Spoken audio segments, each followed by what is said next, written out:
Howdy friends, I'm Bevan Cohen, the owner of Small House Farm and author of the book, The Artisan Herbalist, making teas, tinctures, and oils at home.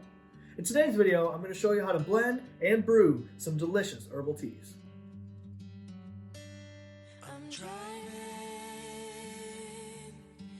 down an empty freeway.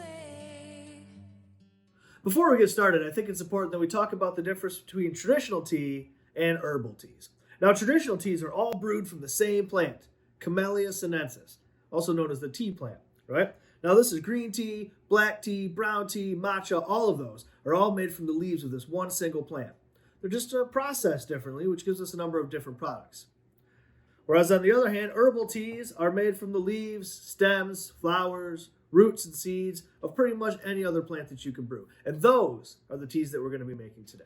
An herbal tea is also known as an herbal infusion. And what's happening here is the water is extracting the water-soluble chemical constituents from the plant material. And that's what gives us our herbal brew.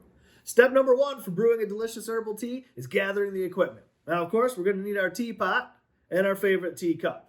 But we're also going to need a strainer, mesh ball, reusable tea bag, something like that to put our herbs into for when we make our infusion. And then, of course, we're going to need to choose our herb.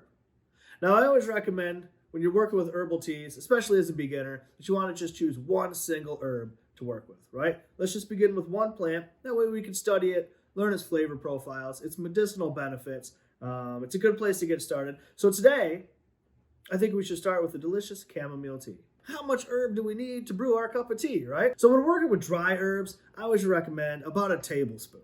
A tablespoon of dried herb for every cup of tea that we're going to brew. But if you're working with fresh herbs, you're going to need significantly more. I say around 2 to 3 times as much herb per cup of tea. So let's go ahead and brew a cup of chamomile tea, shall we? Now we're working with dried herbs, so I'm going to need about a tablespoon's worth. And I got my tea ball right here. Now this guy will fit about a tablespoon's worth of plant material, so it's perfect for the job. So I'll just fill it up with a couple of scoops of dried chamomile flowers. Add it to my teacup, and add some hot water. Now, for a tablespoon's worth of herbs, we're going to want about 6 to 8 ounces of water, and I'm going to let it steep for approximately 3 to 5 minutes. Once we've mastered the art of a single herb tea, then we're going to want to move on to crafting an herbal blend, right? Now, when we're crafting an herbal blend, I like to think of 3 aspects of a good blend, right? We're going to talk about our base, the purpose, and the flavor, right? Now, the base is the herb that we're going to use the most of. Obviously, this will be the base of our brew. Then we have to think about the purpose of our tea. Will this just be for enjoyment, or is there a medicinal aspect that we're interested in? And then we got to think about flavor, right? Now, just because it's a medicinal brew doesn't mean that it's not going to taste good, right? So keeping flavor in mind is going to make it a more enjoyable beverage, especially if you're making herbal brews for children. They tend to be kind of picky sometimes. Now, we'll notice as we're making our herbal blends that there is some overlap between these 3 aspects. Certainly that's the case. But it's important that we keep these 3 things in mind as we make our brew because we want to make the best possible herbal infusion that we can. Now, I'm going to share with you a recipe that I think is perfect for the winter time, especially when we're fighting cold and flu season.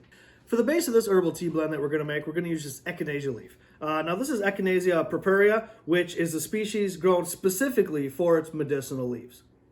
Now, this herb is a great antiviral, helps boost the immune system, and is going to be a perfect base for our herbal tea blend. So now in this situation, we're going to make our infusion actually in this quart jar. As opposed to the teapot that we used when we made a singular cup, we're going to produce about 32 ounces, I guess, of brew here, and we're going to let it steep overnight in our refrigerator. Make sure we get a nice, potent medicinal brew. So I'll go ahead and I'll scoop our echinacea into our tea ball. Now, since this is the base, this is going to be a majority of our blend.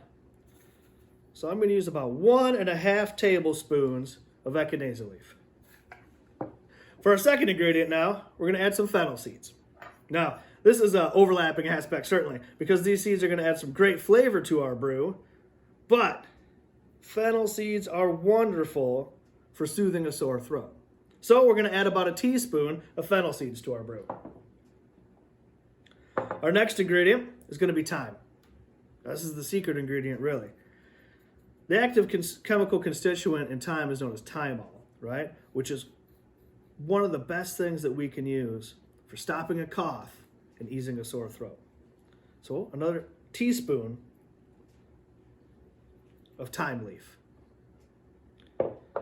And then finally, we're going to add a little bit of lemon balm. Now again, an overlapping ingredient. Lemon balm, Melissa officinalis, has a wonderful citrus flavor, which will add to our brew. But it's also a potent antiviral, which is certainly what we need during cold and flu season. So we'll add that to our tea ball, close it right up. I only spilled a little bit, not too bad. We're going to add that to our quart jar here. And then add our hot water. I'm going to cap it off.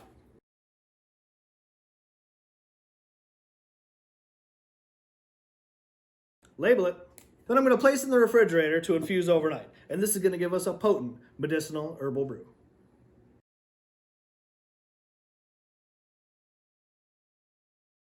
Okay, now we're going to mix things up a little bit, do something fun. We are going to make a herbal iced tea blend. So I've got this sealable tea bag here. I'll show you how that works in a second. But let's load our ingredients into it. So for this one, we're actually going to use a little bit of green tea, Camellia sinensis, as our base. So toss a couple tablespoons of that into our bag here.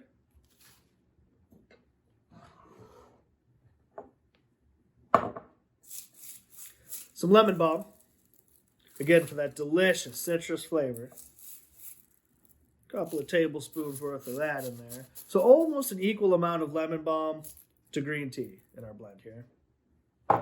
And then some lavender flowers to give it a nice floral flavor.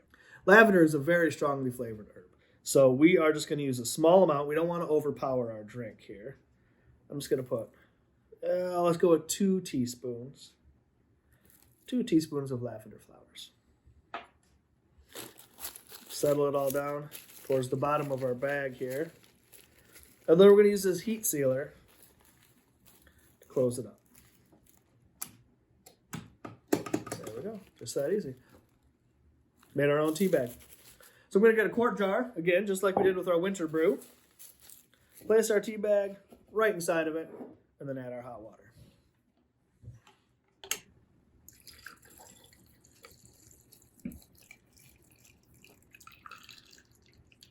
Then we're going to go ahead and cap this off, put a label on it, and put it into the fridge. Once it's nice and infused, we'll get it out and enjoy some nice iced tea.